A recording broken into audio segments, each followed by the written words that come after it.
உயரத்த வச்சோ, நிறத்த வச்சோ என்ன கேலி செய்றாங்கன்னு எப்பயாவது வருத்தப்பட்டுருக்கீங்களா? அப்போ இந்த பதிவு உங்களுக்காக தான். ஒரு மனிதன பலவீனப்படுத்தணும் அப்படின்னு யோசிக்கிறவங்க எடுக்கிற ஆயுதம் தான் இந்த மாதிரி உடல் மொழிகள கேலி செய்வாங்க. அதுக்காக நம்ம எப்பவுமே கவலைப்படணும் அப்படிங்கிற அவசியம் கிடையாது. அந்த சூழ்நிலையில அத சரியா கையாள தெரிஞ்சாலே போதும். நம்ம எந்த விஷயத்துக்காகவும் வருத்தப்பட்டு கஷ்டப்பட வேண்டிய அவசியம் இருக்கவே இருக்காது. ஒரு தொழிலதிபர் மிக பிரம்மாண்டமா தன்னோட தொழில் நிறுவனத்த நடத்திட்டு வராரு. அது ரொம்பவே வெற்றிகரமா போயிட்டுருக்கு. வெற்றிகரமா போனாலும் தன்னோட இணை போட்டியாளர்கள எப்பவுமே கண்காணிச்சுக்கிட்டே இருப்பாரு. அவங்க என்ன செய்றாங்க? அவங்களோட அடுத்த கட்ட நடவடிக்கை என்ன? அப்படிங்கிறத கூர்ந்து கவனிச்சுட்டே இருப்பாரு. அவர்கிட்ட வேலை செய்ற வேலையாட்கள் எல்லாமே ரொம்ப புத்திசாலித்தனமாவும், சாதுரியமாவும் நடந்துக்கிறவங்க தான். அதிலேயும் ரொம்ப திறமையோடையும், ரொம்ப சாதுரியமாவும் நடந்துக்கிற கண்ணன் அப்படிங்கிற ஒரு வேலையாள் ரொம்பவே சாமர்த்தியமான ஒரு மனிதன். எந்த சூழ்நிலைய குடுத்தாலும் அந்த சூழ்நிலைய ரொம்பவே திறமையா கையாண்டு வெற்றி பெறக்கூடிய அளவுக்கு ரொம்ப சாமர்த்தியமான, சாதுரியமான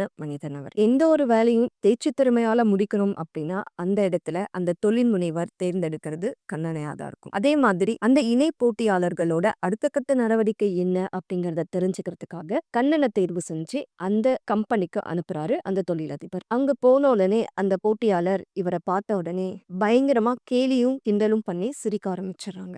ஏன் அப்படின்னா இவர் உயரத்துல ரொம்பவே குள்ளமான மனிதர். ஏன் உன்னோட கம்பெனில உயரமானவங்கன்னு யாருமே இல்லையா? இவ்ளோ சிறியவனா குள்ளமா இருக்கிற உன்னை போய் இங்க அனுப்பிச்சு வச்சிருக்காங்க அப்படின்னு சொல்லி ரொம்பவே ஏளனமா கைகொட்டி சிரிக்க ஆரம்பிச்சிடுறாங்க. அதற்கு இவரும் இருக்காங்க, ரொம்பவே உயரமாவும் உடல் அமைப்புல மிகுந்த பலசாலியாவும் நிறையவே பேரு எங்களோட கம்பெனில இருக்கிறாங்க அப்படின்னு சொல்லி இவர் சொல்றாரு. அதுக்கு அந்த போட்டியாளரோ, பிறகு ஏன் உன்னை அனுப்பியிருக்காங்க?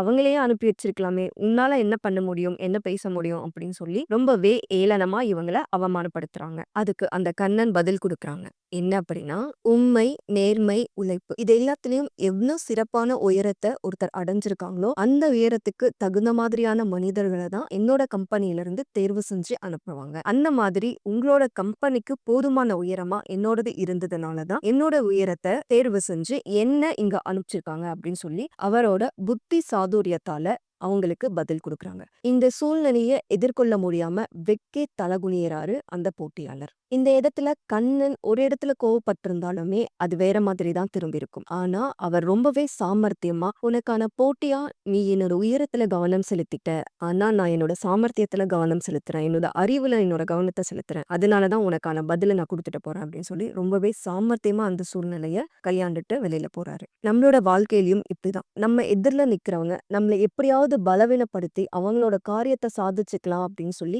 என்ன வார்த்தையை வேணாலும் அவங்க உபயோகிக்கலாம். ஆனா நம்ம யோசிக்கிற விதம் ஒன்னே ஒண்ணு மட்டும்தான். நமக்கு எது தேவை, எதை நோக்கி நம்மளோட பயணம் இருக்க போகுது அப்படிங்கறத மட்டும் நம்ம தெளிவா இருந்தோம் அப்படின்னா அவங்கள எந்த மாதிரியான வார்த்தைகளை நம்ம மேல எரிஞ்சாலும் ரொம்பவே சுலபமா தட்டி விட்டுட்டு நம்ம பாட்டுக்கு போய்கிட்டே இருக்கலாம். நம்மளோட எதிரில நிக்கிற தேவைகள், நம்மளோட கவனம் இதுல இருக்கு அப்படிங்கறத ரொம்பவே தெளிவா புரிஞ்சுக்கணும். இரண்டாவது நம்மளோட சாமர்த்தியம். அச்சோ எனக்குள்ளோன்னு சொல்லிட்டாங்களே, என்னோட உயரத்தை அவங்க கிண்டல் பண்ணி பேசுறாங்களே அப்படின்னு யோசிச்சுட்டு இருந்தோம் அப்படின்னா அந்த சூழ்நிலையை நம்மளால ரொம்ப சுலபமா எதிர்கொள்ளவே முடியவே முடியாது. அந்த இடத்துல நம்ம இதை எப்படி சரியா கையாளணும் அப்படிங்கிற திறமையை நம்ம புத்தி கூர்மையோட கவனிச்சுக்கிட்டே இருந்தோம் அப்படின்னா கண்டிப்பா அந்த சூழ்நிலையை ரொம்பவே அழகா கையாண்டுட்டு நம்ம வெளியில வர முடியும். இயல்பாவே ஒரு கருத்து இருக்கு, எத்தனை பேருக்கு தெரியும் அப்படிங்கறது எனக்கு தெரியல. குள்ளமான மனிதர்களுக்கும் உயரமான மனிதர்களுக்கும் எப்பவுமே அந்த ஒரு சலசலப்பு இருந்துகிட்டே தான் இருக்கும். அதுல குள்ளமான மனிதன் சொல்றான், எப்பவுமே நான் உன்கிட்ட பேசணும் அப்படின்னா தலைய நிமிர்ந்துதான் பேசணும், ஆனா நீ என்கிட்ட பேசணும் அப்படின்னா தலைய குனிஞ்சுதான் பேசி ஆகணும் அப்படிங்கிறது. எந்த ஒரு சூழ்நிலையும் உங்களுக்கு சாதகமா பயன்படுத்திட்டு நீங்க வெற்றி அடைஞ்சிட்டு போய்கிட்டே இருக்கணும். இதுல எனக்கு குறை,